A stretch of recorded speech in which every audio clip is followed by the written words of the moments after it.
নগদ ৰঙা চিলিণ্ডাৰৰ এখন বৃহৎ কলা বজাৰ কেমেৰাত বন্দী ভয়ংকৰ দৃশ্য প্ৰধানমন্ত্ৰী উজ্জ্বলা আঁচনিৰ এক ভয়ংকৰ তথ্যই জোকাৰণিৰ সৃষ্টি কৰিছে সমগ্ৰ নগাঁও জিলাৰ পশ্চিমাঞ্চলত নগাঁৱৰ ঢিঙত প্ৰধানমন্ত্ৰীৰ উজ্জ্বলা আঁচনিৰ হাজাৰ হাজাৰ চিলিণ্ডাৰ দালাল চক্ৰৰ হাতত কি নাম মালিক আমি জানি না, আমি নতুন এসেছি এখানে। ঢিং চহৰৰ মিঠাই প্ৰস্তুত কৰা কাৰখানাই দমে দমে ভৰি আছে প্ৰধানমন্ত্ৰীৰ ৰাজসাহাৰ্যযুক্ত ৰঙা চিলিণ্ডাৰ তাৰ বিপৰীতে কোনো এটা কাৰখানাত নাই বাণিজ্যিক চিলিণ্ডাৰ অসাধু ব্যৱসায়ীয়ে মুকলিকৈ ব্যৱহাৰ কৰে ৰাজসাহাৰ্যযুক্ত প্ৰধানমন্ত্ৰী উজ্জ্বলা আঁচনিৰ এইসমূহ চিলিণ্ডাৰ আপোনালোকে এইটো তদন্ত কৰক, তদন্ত কৰি আপোনাৰ দোকান বিভাগক জনাওক তেওঁলোকে চিলিণ্ডাৰ ক'ত পালে, কাৰ পৰা পালে, গেছ কেনেকুৱা পায়।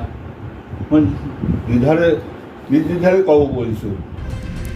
কেমেৰাত বন্দী এই ভয়ংকৰ দৃশ্য যাক লৈ এতিয়া উদ্বিগ্ন হৈ পৰিছে গেছ এজেঞ্চিসমূহ কুম্ভকৰ্ণ নিদ্ৰাত নগাঁও জিলা প্ৰশাসনৰ লগতে বিয়াগুম নগাঁও জিলা যোগান বিভাগ এইসমূহ কাৰখানাৰ লগতে প্ৰায় অধিকাংশ হোটেলত বাণিজ্যিক চিলিণ্ডাৰ ক্ৰয় নকৰে কোনো এজন ব্যৱসায়ীয়ে ঢিঙৰ গৌতম মোদক, জীৱন মোদক, সুশান্ত বৰ্ধন, গোপাল গুপ্তাৰ লগতে বিভিন্ন কাৰখানাত ব্যৱহাৰ কৰে প্ৰধানমন্ত্ৰী উজ্জ্বলা আঁচনিৰ এইসমূহ চিলিণ্ডাৰ এটা দালাল চক্ৰৰ কৌশলেৰে গেছ ভৰ্তি চিলিণ্ডাৰসমূহ বিক্ৰী কৰে অধিক দামত বস্তুটো আমি আজি প্ৰায় 2 বছৰ যাবত দেখিছোঁ।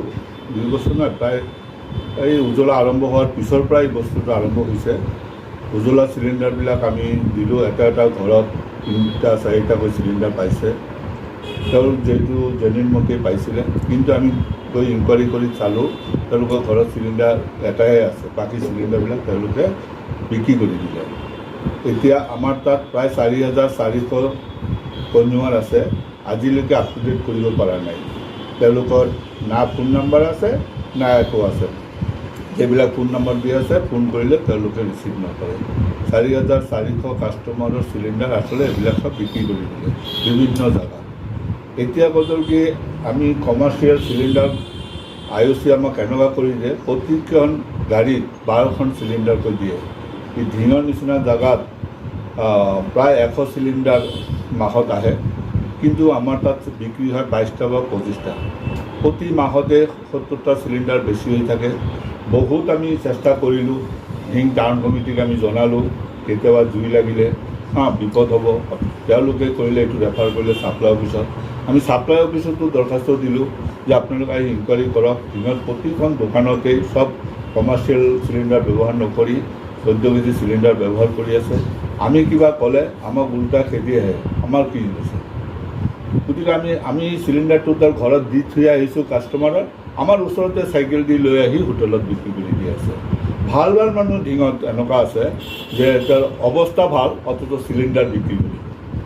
তাৰপিছতে তাত এই যে কিছুমান কাৰখানা আছে, কাৰখানাবিলাক আমি গম নাপাওঁ, আমি জানো কাৰখানা আছে, কিন্তু আপোনালোকৰ মাৰফত আমি জানিলোঁ এটা কাৰখানাত বহুত চিলিণ্ডাৰ আছে।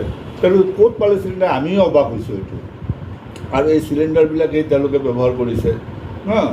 তেওঁলোকে কৰিব লাগিছিল 19 কেজি ব্যৱহাৰ।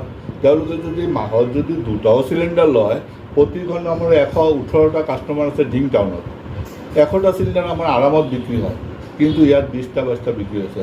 কিবা ক'লে উল্টা খং কৰি আহে। নগাঁৱৰ পৰা বিভূতি বৰাৰ ৰিপৰ্ট, সুহানা লাইভ।